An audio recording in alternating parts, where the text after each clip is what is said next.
مناسبة lagu daafuriyay macadka Daarul Xigma oo dhawaan ay ku midoobeen saddex mahad oo ku yaala magaalada Baarreede ee gobolka Gedo isla markaana sidoo kale abaalmarino lagu doonsiinayay arday dadaal ku bixiyay barashada diinta suuban islaamka iyo culumteeda ayaa lagu qabtay xarunta madrasada ee xaafadda Qalaliyow ee magaalada Baarreede ee gobolka Gedo waxa goobjoog ka ahaa munaasabadan odayaal waxgarad waalidiin iyo sidoo kale culimo diinka gobolka iyo kuwa degmada Baarreede ee gobolka Gedo أعوذ بالله من الشيطان الرجيم بسم الله الرحمن الرحيم اقرأ باسم ربك الذي خلق خلق الإنسان من علق اقرأ وربك الأكرم الذي علم بالقلم علم الإنسان ما لم يعلم كلا إن الإنسان ليطغى أن رآه استغنى إن إلى ربك الرجعى أرأيت الذي ينهى عبدا إذا صلى أرأيت إن كان على الهدى أو أمر بالتقوى أرأيت إن كذب وتولى ألم يعلم بأن الله يرى كلا لئن لم ينته لنسفعا بالناصية ناصية كاذبة خاطئة فليدع ناديه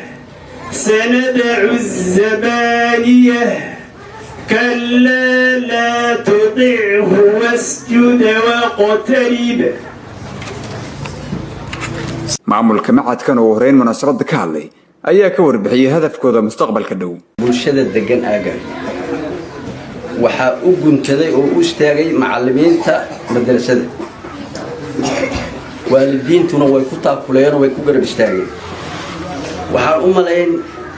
baalkii isha kalmad waxaa jirta ah doonaa wuu gaaraa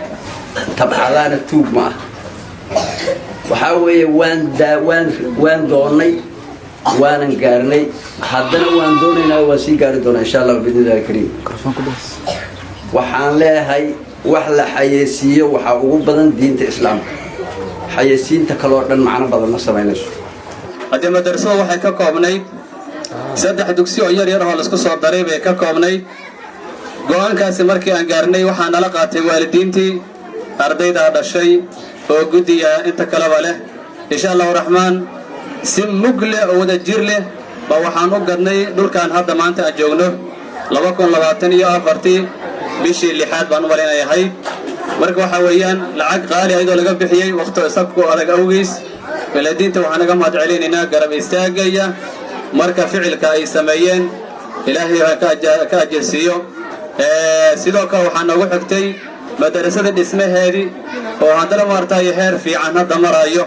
nooma dhamaanin wali xafladii furitaanka waan hadda joognaa guriyo badan aan dhisno oo waqti badan aan noo dhinaa sidii hadda guriga bulkeetoga meesha naga daadsan insha Allah waxaan rajaynaynaa inuu ilaahay noo dhiso dad walaalo muxsiniin ah ixsaan falayaal inay dhisaan baan rajaynaynaa insha Allah iyo dugsiyo iyo macallimiinta intaba intaas kadib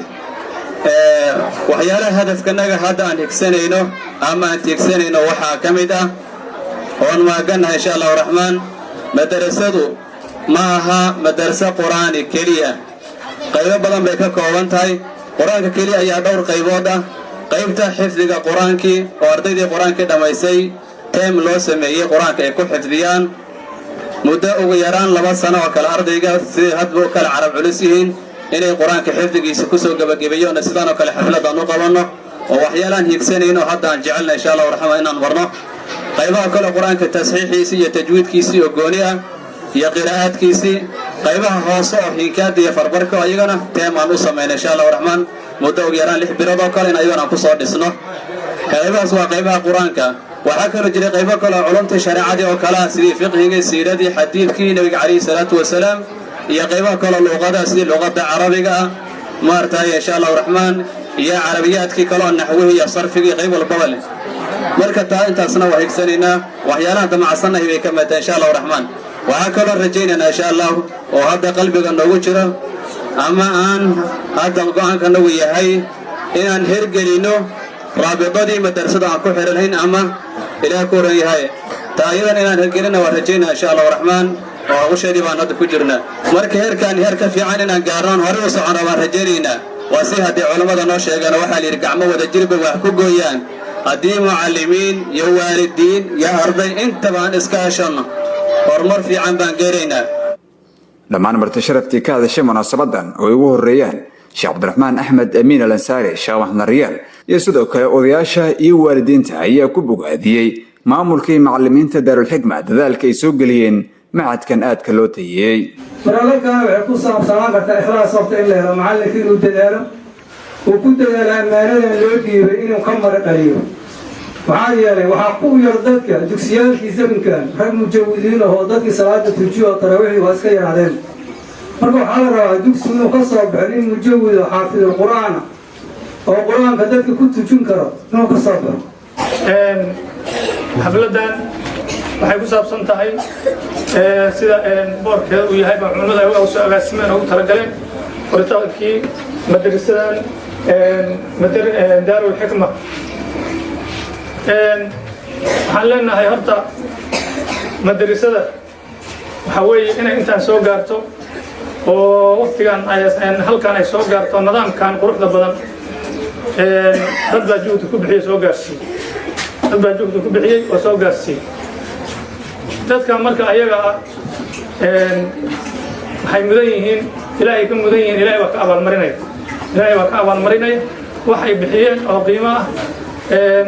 oo naf iyo maalba ah ilaahay baa ka abaalmarinaya subxaanahu wa tacaala annagana waxay naga mudan yihiin inaanu maaragtay alhima alcaaliya aanu ku boorinno oon dhiirigelinno kuna dhiirigelinno inaan maaragtay wax ay qabteen ay yihiin wax wanaagsan ilaahay agtiisana wax weyn ay kaga heli bini aadamka dhexdiisana ay sharaf iyo qiimo iyo dadkooda ay kaga yeelanayaan walidaalika waxaan rabaa marka aniga intaas qodobka unbaaban aniga ku soo koobaya oo madrasadaan rabaa inaan maaragtay aan u mahadceliyo mahadcelin basa ilaahay baa mahad iskale oo ilaahaygii suurtageliyey in horta ay suurta gasho allihii suurtageliyeyba horta mahaddaas iskale subxaana wa tacaala haddana dadka xadiidka rasuulka sal allahu alayhi wasalam waa ka yidhi qofkii aan ku shukrin dadkii ilaahay nicamta u soo mariyey ilaahay kuma shukrin macnaha dadkii adiga wax kuu galay haddii aadan u mahadcelinin oo in wax lagu galay aadan ictiraafin oo ugu mahadcelinin ama carabka bas ugu mahadceli ama yaddana raacsi waxa weeye wixii ilaahay subxaana wa tacaala uu kuu galayna hagar baad ka gelaysaa oo waxa weeye shukri naqis ma dhammaystirinaysa ilaahayna subxaana wa tacaala dadkaas qabuul badan oo kuu soo marin lahaa ayaad ka tagtay walidaalika sideedaba ilaahay diintiisa koruqaadkeeda sheekha nooga sheekeeyey xadiidka hadda sheekh uu ka hadlahay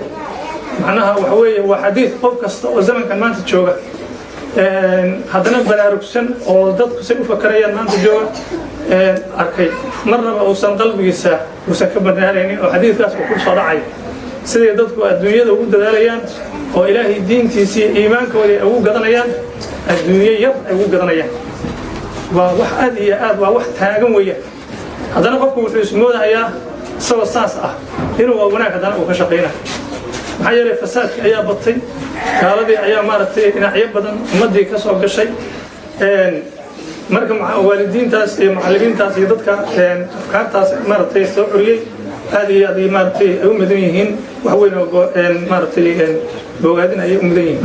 macallimiinta haddana fakartay oo weliba waxyaalo maaragtay aan laga aqoon inta badan haradan oo ah in macallimiintu intay dugsiyaalka isu keenaan qaabkan hadda ay u socdaan inta laga bedelo waxbarashada zamanka hadda jooga say ula jaan qaado oo waxyaalaha dadka indhahooda soo jiidanaya say dadku ilaahay diintiisa u jeclaadaan oo u xiiseeyaan oo qaabkan wax laga bedelo oo nooc hore lagu dayo ku fakaray oo inta dugsiyaalkoodinina soo raray isu keenay oo nin walbaba saldanadiisa gaarka ay leedahay tahay saldanadu kaadal amiir ayo kaadal macallim ayo kuna amiiran saddex kaadal culimadu sheegi jireen afar ma waxa ahayd waxa kamid ah macallinka inuu madaxweyne noqdo ama amiir ay ku sigto oo maartay cid walba asagu u taliyo macna in oo asagu taliyo mooyee aan laga amar qaadan asaga mooyee inuu macna waxa leeyahay asaga inuu soo amar qaadan laga amar qaato mooyee ana waxay u maleeyeen dadku macallinka sida loo xurmeyn jiray oo adalkiisa loo qaadan jiray oo dadka Soomaaliyeed macnaha u fiiriyaan u maleeyo hada waagi macallinka aad u qiimaha u lahaa bay hay'ado amarkiisa bas u shaqeyn jiray hadda macallinkii waa qaar baa dilay inuu ka goynay macallimiinta halkan fadhiya waxay fariin u dirayaan maskaxdooda iyo maalkooda ayagii waalidiintooda markay iskaashadeen waxay fariin u dirayaan macallimiinta mid walba kaligiis meel fadhiyo waayo xigmadda la isku darayaa maalkana waa la isku darayaa maskaxdana waa la isku darayaa Allah insiyo runtii wax noo dhiman ma jirto qof walba oo maanta damiir diineed ay ku jirtay wax uu ku farxo oo qalbigiisa muddo dhan calowga iyo daxalkii saarnaa kallaa bal raana calaa quluubihim maa kaanuu yafcaluun ilaahay subxaanahu wa tacaala runtii qalbiganaga wax badan oo daxal oo saarnaa in badan waxaan ku xasuusanaan doono ayay noqotay xafladdan runtii maadaama ay tahay xafladdii ilaahay kalaamkiisa subxaanahu wa tacaala lagu maamuusayo lagu tacdiiminayay culummadanadii ajiladanadiina la isugu keenay daayarkii yareyd ee biri ka maalin waddanka wax u qaban lahaydne hortanada ay ka muuqato waalidiintii juhdiga iyo dadaalka soo bixiyeyna ay garab taagan yihiin waa wax ilaahay subxaanahu wa tacaala marka looga mahad celiyo madrasadan maanta ujeedkeeda ay tahay in la furahayana aad baan ugu faraxsannahay waxaana leeyahay bulshada iyo waalidiinta ardadooda ay fadhiyaan ayagana meeshaan ay fadhiyaan ilaahayna uu waafajiyey madarasadan nasiib bay leeyihiin